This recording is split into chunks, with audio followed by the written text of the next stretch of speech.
Vamos fazer então um intervalo de confiança para a média. Então, aqui no aplicativo Intervalos de Confiança, inferência para uma média. Vou clicar. Por default, então, o programa vai carregar, vamos dispensar, um exemplo do livro, mas nós vamos colocar informações próprias para produzir um intervalo de confiança. Nós podemos colocar todos os dados, então brutos, enfim, todos os valores obtidos com aquela variável quantitativa, ou podemos colocar as estatísticas resumo. Então, vou clicar aqui em estatística resumo, tá? O nome da variável, variável X, eu vou chamar assim, e aí vamos fazer a brincadeira, vamos chamar assim, tá? Então, a minha sugestão, seguindo o que está no slide da videoaula, vamos considerar uma amostra de tamanho 50, a média amostral de 7 com um desvio padrão de 4,7.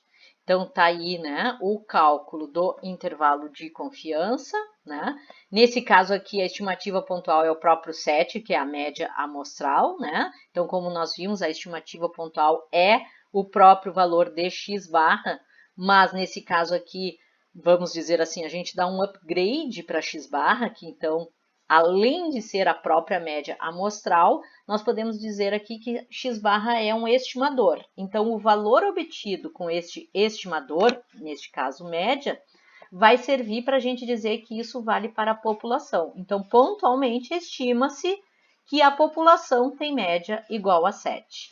Sendo que, e aí então foi produzido aqui um intervalo com 95% de confiança, O intervalo que vai de 5,66 a 8,34, aqui arredondando, deve conter o verdadeiro valor da média com uma confiança de 95%.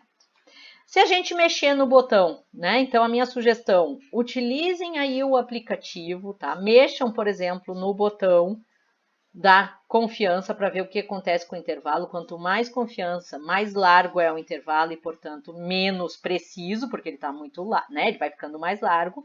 E quanto menor a confiança, o mínimo que a gente tem aqui é 90%, esse intervalo fica mais estreito, nós temos um ganho em precisão, mas temos uma perda em confiança. Vou voltar aqui para os 95%, que uma coisa que eu quero também comentar com vocês, isso vai valer também para a proporção, tá? Para intervalo de confiança para proporção, supondo que, tá? Fixado uma média 7, um desvio padrão igual a 4,7, mas vamos supor que isso tivesse sido proveniente de uma amostra de tamanho 100. Então, eu vou mudar aqui o tamanho da amostra. Vamos ver o que acontece com o intervalo. Então, o intervalo agora passou a ser de 6,1, ali arredondando, até 8, Voltando ali para a amostra que a gente tinha antes, que era de tamanho 50, Então, agora vamos fixar de 6,1 a 8. Quando a amostra era de tamanho 50, era de 5,66 a 8,33, ou seja, com uma amostra menor, nós tínhamos um intervalo mais largo. Quando a amostra é maior, ele fica um intervalo um pouco mais estreito, portanto, a gente ganha em precisão. Fixados os valores, tanto da média, desvio padrão, como da confiança, tá? De 95%, nós podemos fazer essa comparação direta, tá? Então, o que nós temos? Moral da história, tá? Quanto maior o tamanho da amostra, maior precisão do intervalo.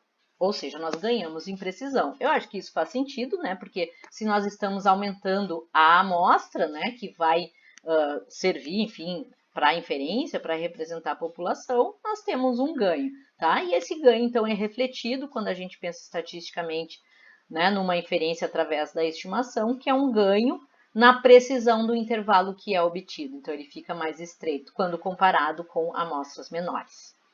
Tá legal? Bom, fica aí essa dica, então, para a gente também pensar e refletir um pouco sobre os intervalos de confiança, tá?